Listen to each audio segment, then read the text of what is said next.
Mesa Verde is a national park. It's a large site with over 600 cliff dwellings. It also has a lodge where you can stay and a campground. I stayed in a room like this. And one day after a hike, some deer surprised me at my balcony, so I gotta say I recommend them. By 1200 AD, the area had already been occupied for several hundred years. And anywhere you look down the valley, there seems to be another structure. Many in very difficult places. In some they had to carve hand and footholds so that they could climb down to the location. And even today, you still need to be fairly physically fit to hike to some of the more popular ruins. And in most cases, you need to be on a ranger-led tour just to see them. The Cliff Palace tour is very popular. The tickets can be purchased online, at least 14 days in advance, or in the visitor center. They sell out quickly, so plan ahead. The Farview Visitor Center is at the head of one of the park's two main out and back roads. And the visitor center is always a good place to start and learn about the park. Most of the cliff dwellings are along the two main out and back roads. To make the drive a little easier, you may want to download the 40-minute audio guide from the park's website, so that you can listen to a Native American tell you about each stop along the way. From here, you can see why the Spanish called Mesa Verde the Green Table.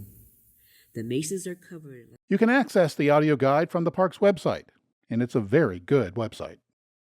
You need to be on a tour to be among the ruins. I was lucky enough to purchase a ticket in the visitor center for the Cliff Palace tour. This is its trailhead. At first, there's a steep drop.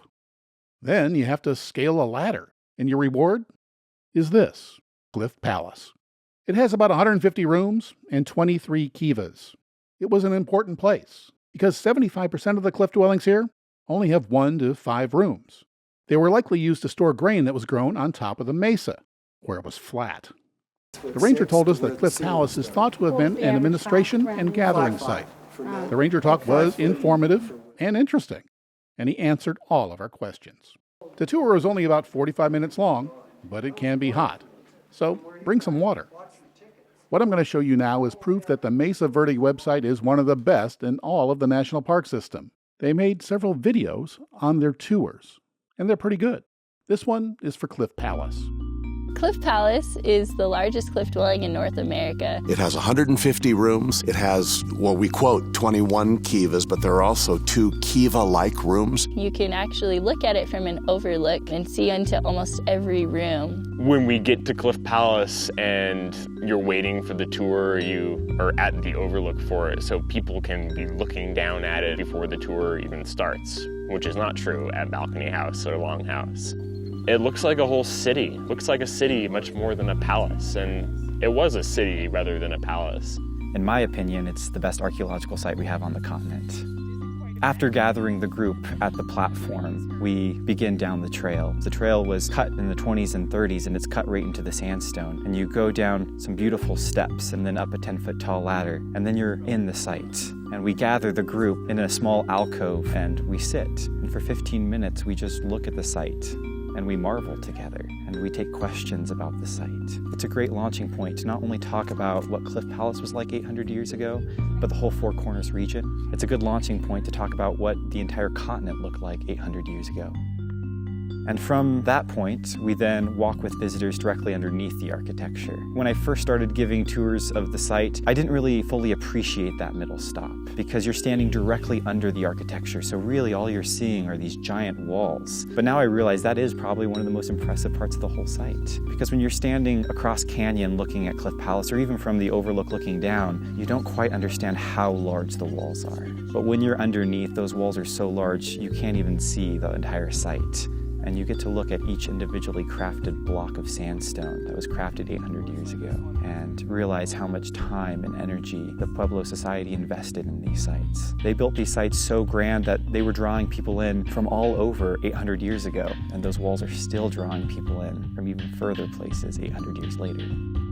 From there, we continue on up the steps, and we actually enter the site at that point. We actually get to walk up and around several kivas and look into a room with original plasters. The kiva structure, a lot of people are kind of mystified by it when they come into the park because to a lot of people, if you don't know what it is, it just looks like a big open recess, basically a very circular underground room. But it was actually really advanced architecture. There used to be a roof that you could completely walk over. I was explaining to people that, this is church, and when you were a Pueblo person moving into your village, you're going to build your kiva first, and you're going to make sure your family's comfortable in there. That's kind of the most important spot, is just your religious area.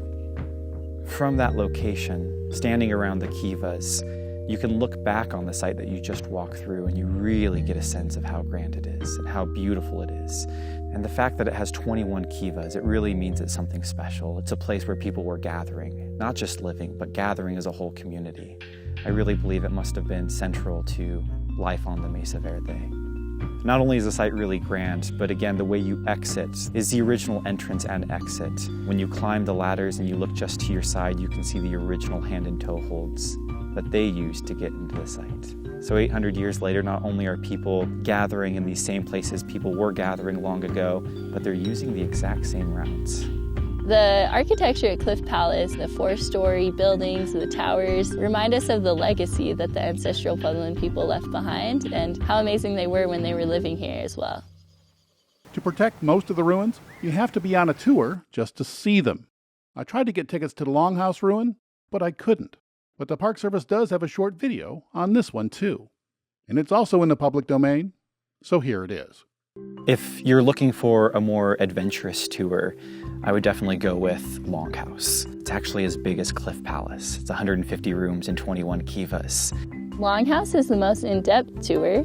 It's a hiking tour as well, so we're going to hike 2.25 miles round trip. You're going to descend down into a canyon about 150 feet, so there's some elevation change. You'll get to actually tour through Longhouse, climb some ladders, see the main water source for the ancestral Puebloan people, which is a seep spring.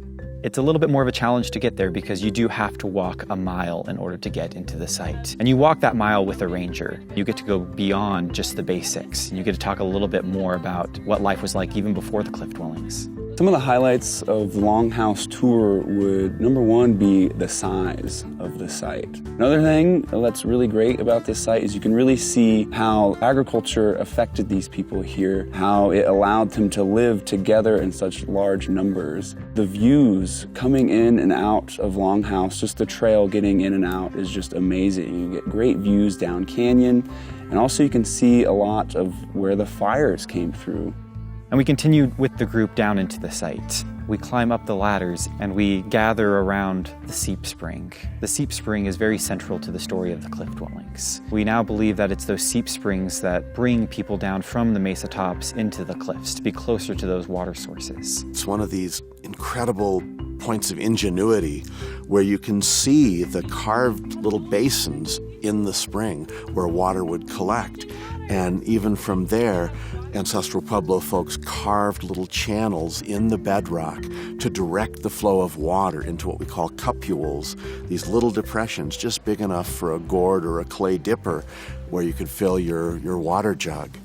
And we continue on through the site. We go down a ladder and down a series of steps, and at the very end we gather in a large plaza. We see, probably by the dance plaza that's there, that this would have been a community that did accept some of the migration that was coming up from the southern areas. In some cases, people say this is possible to be a great kiva. If it is, there's a lot of change going on at once, and that would have come with those migrants. It's above ground rather than underground. It's square, it's not round, and it may have been open air rather than roofed, and it's community oriented. There with my group, I love to construct an image of what life would have looked like 800 years ago, when the walls were twice as high, when they were all plastered on the inside and out, when they all had their flat roofs, and hundreds of people from across the canyons have come to gather to watch the celebration that was taking place inside of that courtyard. It would have been magical.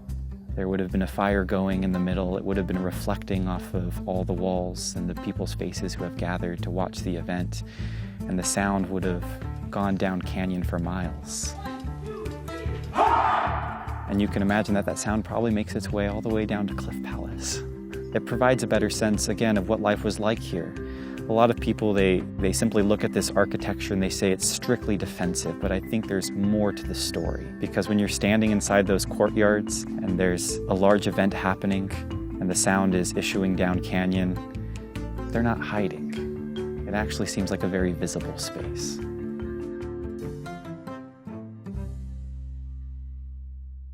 That video is one of the many examples of the fine resources available on the park's website.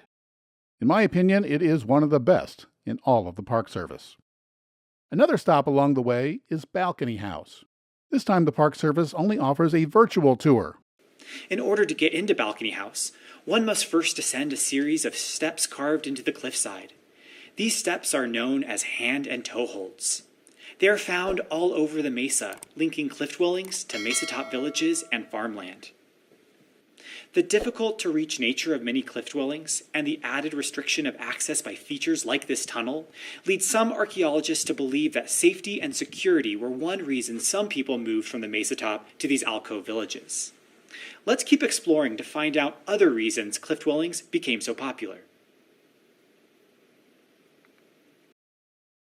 The rooms of Balcony House are built primarily of shaped And I'll let you sandstone download and watch the rest of it, if you're interested. For reasons yet unknown, the cliff dwellings at Mesa Verde pretty much emptied out by the year 1300, and nobody really knows why. It could be that the security threat went away. Or maybe it was the weather again. We'll never know for sure. It's assumed that some went to the greener pastures near the Rio Grande again, but it's also possible that they went to an even more remote site, Hovenweep, which is further out west. And if you're interested, you can learn about it by subscribing and going to my 10 Best Southwest Ruin Sites video. You can skip over the Mesa Verde section that show you the resilience and perseverance of the Native American people. And one thing that may surprise you is that they've been here for at least 23,000 years. I'll show you their footprints next to those of mastodon and giant sloths in White Sands, New Mexico. If you found this video at least moderately interesting, or even if you're just impressed by all the work that went into it, please click the subscribe button or the like button.